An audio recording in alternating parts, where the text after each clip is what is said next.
Let's talk about how you can avoid making your curtains look cheap. This is honestly one of the biggest problems when it comes to buying curtains and drapes. I feel like there's not a lot of middle ground between going custom and finding something affordable that looks cheap.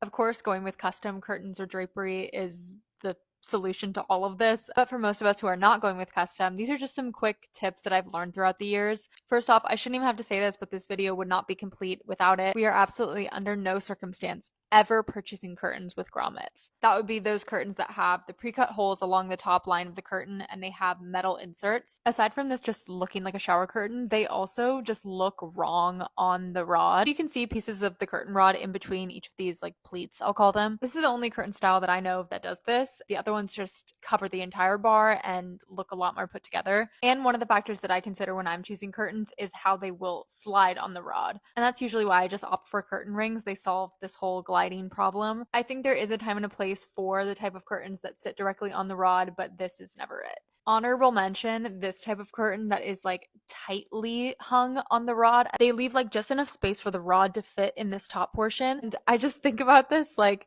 you have guests over and you're trying to open the curtains and you're like yanking on them because it's so tight and it just makes no sense to me. Hate these. Hate them.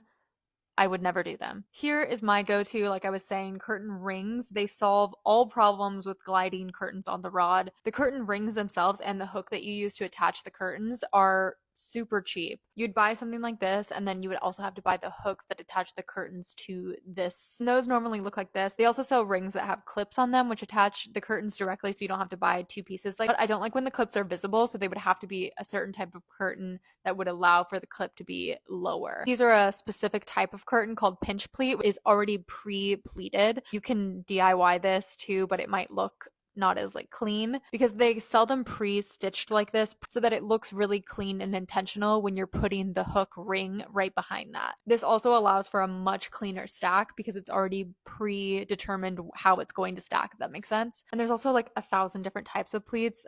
So if this isn't your thing, I'm sure there's one out there that could be. Or it doesn't have to be pinch pleated at all. This is just a standard curtain where they placed it in between the normal loops. Sometimes pinch pleat is considered formal, so this is just like a more casual delivery of the same thing. I'll quickly touch on fabric. You're going for a very casual sheer type curtain in like an area where you want a lot of light. All of these fabrics are trying to mimic linen, whether they are or they aren't because linen is expensive. They will purposely color or stitch the fabric in a way to mimic linen. And this is what a real linen fabric looks like. In my experience, linen is the best fabric for delivering this type of aesthetic. Something like cotton wouldn't really give you the same effect. And obviously there's lots of different blends and faux linens out there, but this is the look that